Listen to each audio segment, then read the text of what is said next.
Hello everyone and welcome back to another video from the Automotive Rate. We're at the 2023 edition of the Cars at Expo event, and in this video I'm going to show you some of the highlights here. The Toyota Yaris Cross Hybrid is a reliable, fuel-efficient and practical subcompact crossover. It is now available with this urban palette collection, and this one is finished in this very good looking pink color. There are also other very special colors like turquoise, gold, blue purple and unicorn, although these are just wraps. If the normal Yaris Cross isn't fuel efficient enough, this hybrid version is able to achieve up to 26.2 km per liter as opposed to the 20.2 km per liter in the normal Yaris Cross. So from 2020 to present, this car rides on the TNGA BE platform shared with the Yaris, Aqua and Sienta. The normal Yaris Cross uses a CVT while the hybrid models uses the eCVT. But anyways, powering this car is the M15A FXE, naturally aspirated dual overhead cam, 1.5 litre direct injected 12 valve inline 3-cylinder dynamic force engine along with a 48 volt mild hybrid system. Combined power outputs are 110 brake horsepower and 120 Nm of torque. Paired with front wheel drive and an eCVT transmission, this car accelerates from 0 to 100 km per hour in 11.4 seconds onto a top speed of 170 km per hour. Fuel economy is rated at 26.3 km per liter and suspension setup consists of McPherson struts and torsion beam, front and rear respectively. Moving to exterior design up front, the front fascia is very distinctive with an insect-like design. For the ones distributed by the authorized dealer, there will be two different trim levels, the lower active and the higher excite trim. The lower trim uses halogen projector beam headlights with LED daytime running lights, while the higher excite trim uses LED reflector headlights with daytime running lights. Moving down there is the LED vertical fog light, and front and center will be the front grille, which I think resembles an insect's face, and the headlights resembles the eyes. To the side profile, you'll see hybrid badging on the front door panel, black window surrounds, body color mirror caps and door handles, black wheel arches, and a black plastic trim with the Yaris Cross nameplate embossed into it. Both trims use 16-inch silver alloy wheels with a very simple design, so that's fairly standard. Round back of the Yaris Cross, the car looks just as distinctive with the full width light bar that sort of extends out, and the roof-mounted spoiler all the way to the top. Some badging will be found to the center, and there'll be more plastic trim to the bottom of the bumper. The exhaust outlet is nicely tucked away under the rear bumper, giving it a very clean design. Open the rear tailgate and you get 390 liters of trunk space, which is a decent amount, but the opening is really big, which makes loading things in fairly easy. Otherwise, it is a fairly standard rear cargo area and there is nothing really special about it. Entering the rear seats of this car, I am pleasantly surprised that the seats in this car is actually very comfortable. I like how the cushioning is very soft, and personally, I prefer the fabric seats over the synthetic leather ones. In terms of space, I get a good amount of headroom and a decent amount of legroom, keeping in mind this is a subcompact crossover. Since this car's interior is on the basic side, there will not be rear aircon vents or a fold-down armrest on the center seat. Moving to the front cabin of this car, materials does feel cheap in some areas, but then again, this is supposed to be one of the more basic cars, so don't expect much. An 8-inch touchscreen infotainment system with wired Apple CarPlay and Android Auto as well as Bluetooth connectivity comes standard. The display is quite easy to use and most people should not have any problems navigating through the infotainment system. Audio controls will be found to the side, and below that will be the aircon vents and aircon controls. Below that will be some charging ports, and all the way to the bottom will be a very large storage area. The gear lever is simple to use and quite normal, and located behind that will be some vehicles controls along with two cup holders. However, you do not get a center armrest, so no storage space in there as well. Taking a look from the driver's side, the standard gauges will be digital.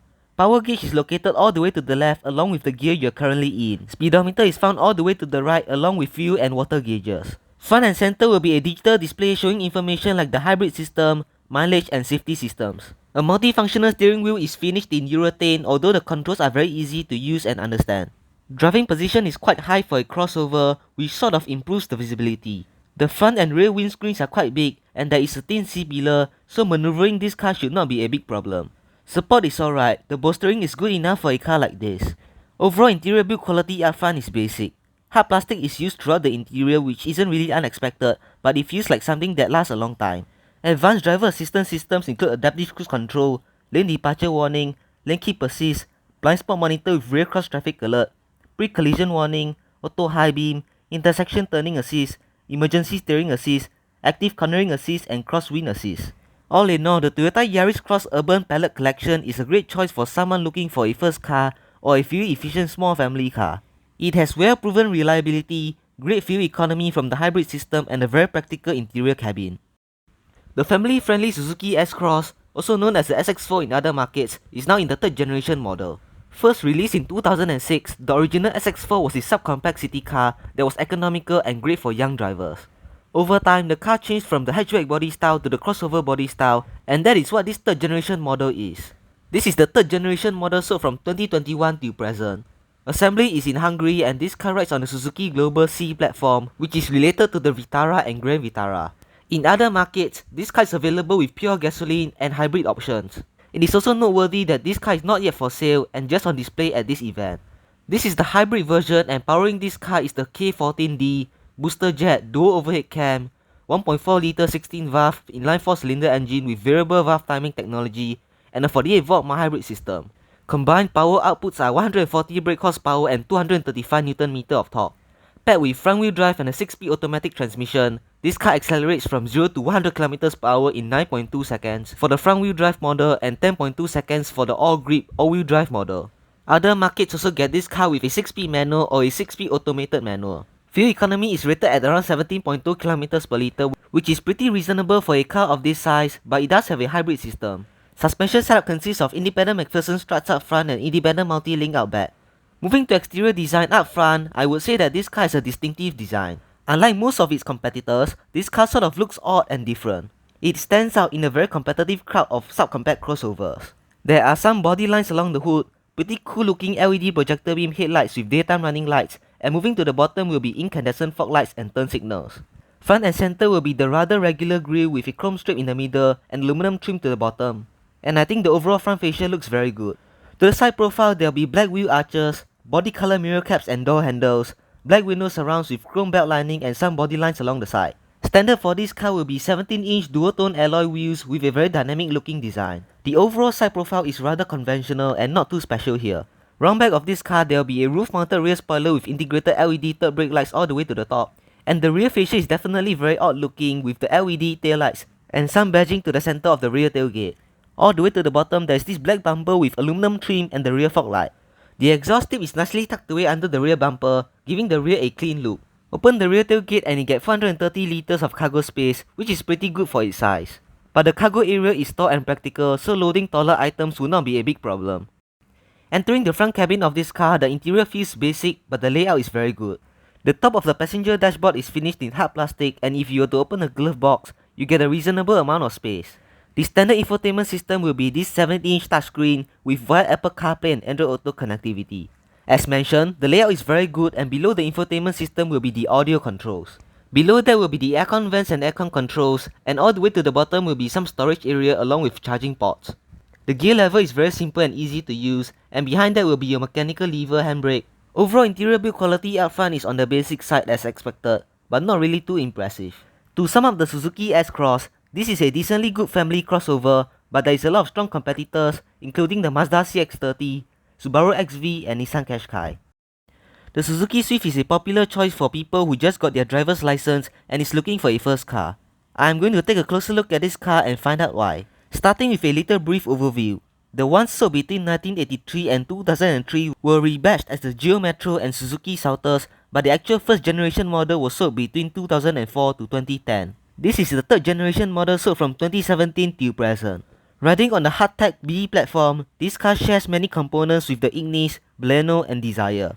Many different engine choices are available on this car, including 5 petrol options, 5 hybrid options and 1 diesel option.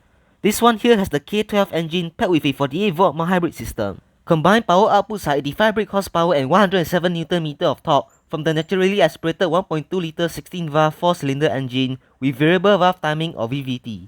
Paired with front wheel drive and a CVT transmission, the car accelerates from 0 to 100 km/h in 12.2 seconds onto a top speed of 175 km/h. Fuel economy is rated at 24.2 km/L and suspension setup consists of independent McPherson struts up front and torsion beam rear axle out back. Moving to exterior design up front, the front fascia is quite sporty with the bold body lines along the hood. Then, there are some aggressive looking LED projector beam headlights, and all the way to the bottom will be the incandescent fog lights. Front and center will be the fairly standard front grille with a chrome strip, but the sensor for the advanced safety is quite obvious and doesn't look good. To the side profile, there will be dual-tone roof for this model with gloss black on the mirror caps, and the dual-tone roof is actually an option that you can choose. The front door handles will be finished in body color, while the rear door handles is matte black plastic and sort of integrated into the C-pillar. Standard for this car will be 16-inch dual-tone multi-spoke alloy wheels, and that actually looks good on this car. Round back of the Swift, there will be a roof-mounted rear spoiler with integrated third brake lights, some decently good-looking LED taillights and badging to the center.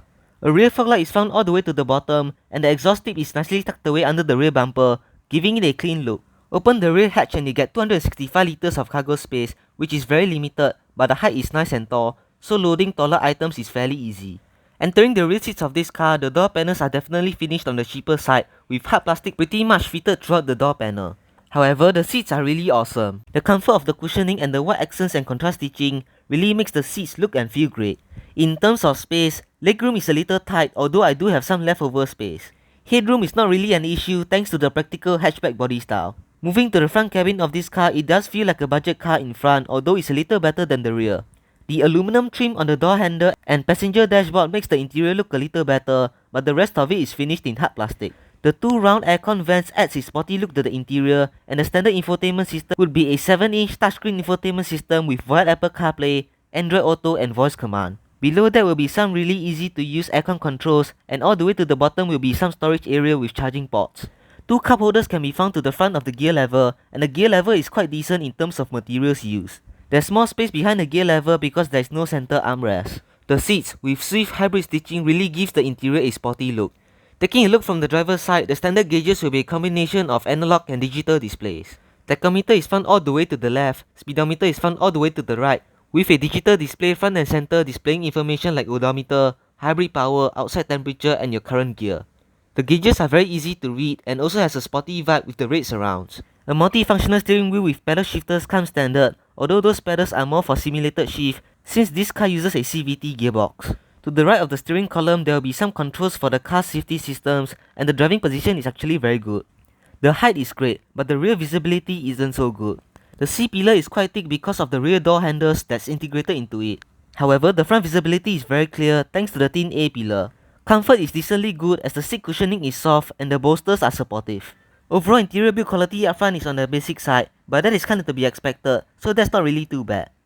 Advanced driver assistance systems includes adaptive cruise control, lane departure warning, lane keep assist, driver attention monitor and front pre-collision warning. All things considered, I recommend this car to someone who just got their driving license or perhaps for the retiree. It has plenty of safety systems for the price, and the small size makes it easy to maneuver around tight spaces. However, there is a better choice for someone looking for something a little hotter. The Swift Sport is that car that you're probably looking for. Despite it being detuned to meet the Cat A COE system, it is still quite a lot faster than the normal Swift in terms of acceleration, but more on that later. Before it was called the Swift Sport, it was actually marketed as the Swift GTI, and the Swift Sport name only existed from 2005 for the first generation model. This is the third generation model sold from 2018 till present. It rides on the same hardtech BE platform and shares some components with the Ignis, Baleno and Desire. As mentioned just now, this car's powertrain is slightly detuned to fit in the Cat A COE system. The turbocharged dual overhead cam, 1.4 litre 16 valve 4-cylinder engine with variable valve timing is supposed to make 140 brake horsepower and 230 Nm of torque. However, this is detuned to 130 brake horsepower and 235 Nm of torque. Packed with front wheel drive and a 6-speed manual only, this car accelerates from 0 to 100 km/h in 9.1 seconds, down from the 12.2 seconds for the normal Swift. It is available with a 6-speed automatic in other markets, and the original 0 to 100 timing is around 7 to 7.3 seconds, depending on the transmission. Fuel economy is rated at 21.2 km/L, which is pretty impressive for a sporty little hatchback. Suspension setup consists of independent McPherson struts and torsion beam, front and rear respectively. Moving to exterior design up front, the Swift Sport gets an even sportier front fascia with the prominent body lines along the hood, sharp looking LED projector beam headlights with daytime running lights, and moving below will be the incandescent fog lights. Front and center will be this front grille that looks even more aggressive than the normal Swift, and the overall front fascia is very sporty, which is kind of expected. To the side profile, there will be body color mirror caps and door handles, black window surrounds and some body lines along the side. The rear door handles is finished in matte black plastic and integrated into the C-pillar. It sort of creates a floating roof design. Standard for this car will be these 17-inch dual-tone alloy wheels, which adds a really sporty look to the side profile of this car. Round back of the Swift Sport, all the way up top will be a roof-mounted rear spoiler with the integrated third brake lights, some decently good-looking LED taillights as well as Swift Sport and hybrid badging to the center. A rear fog light is found all the way to the bottom, and there is dual chrome exhaust tips along with a black diffuser adding the sporty vibe back here. Open the rear hatch and you get 265 liters of cargo space, which is very limited but is quite standard for a car in this class. Other than that, it is quite a standard cargo area. Entering the rear seats of this car, the door panels are definitely finished on the cheaper side with hard plastic pretty much fitted throughout the door panel. However, the seats are really awesome. I like the comfort of the cushioning, and this fabric material does actually feel good. In terms of space, legroom is a little tight, although I do have some leftover space, and headroom is not really an issue thanks to the practical hatchback body style. Moving to the front cabin of this car, the door panel with red accents makes the interior look better than the normal Swift. That continues to the top of the passenger dashboard. Open the glove box and the space you get is a little small, but still decent. The round aircon vents continues the sporty vibe, and the standard infotainment system will be this 7-inch touchscreen with wide Apple CarPlay and Android Auto connectivity. It's the same unit found in the normal Swift, and is pretty much just as intuitive. Below there will be aircon controls that are very easy to use, and all the way to the bottom there will be some charging ports with a storage area along with 2 cup holders. Only a manual transmission is available with this car, and it also has the red stitching on the boot. It's very easy to shift through the gears, and the gear shifts are very precise. Behind that will be the mechanical lever handbrake for some autocross event fun. But anyways, taking a look from the driver's side, the standard gauges will be a combination of analog and digital dials. Tachometer is located all the way to the left, speedometer is located all the way to the right, and front and center will be a digital display showing information like boost, hybrid system as well as the power and torque delivery. That, along with a multifunctional steering wheel with gloss black trim, really adds a sporty look and experience to the interior of this car. To the right of the steering column, there will be some controls to disengage some of the car's safety systems. As for driving position, it is quite low for a hatchback, but I can easily reach the pedals of this car. The clutch is very easy to use and great for first time car owner as it is light and easy to engage. Visibility isn't really a problem either, and hence a great choice for a new driver. It has great fuel economy and maneuverability around tight spaces. This bucket seat for the sport model provides great support and holds your body well. Overall interior build quality up front is basic, but the advantage to that is it will probably last a long time. It's alright and quite reasonable, but as for advanced driver assistance systems, this car gets adaptive cruise control, lane departure warning, lane keep assist, driver attention monitor and front pre-collision warning. Again, quite decently spec'd for a subcompact car and a great choice for new drivers. To sum up the sweet spot, I think this is a better choice than the normal Swift as it costs a few $1,000s more but features a more powerful engine and quicker acceleration while still being fuel efficient thanks to the hybrid system. With that, I'll wrap up the walk around tour of some of the highlights that Toyota and Suzuki brought to this event. Thanks for watching.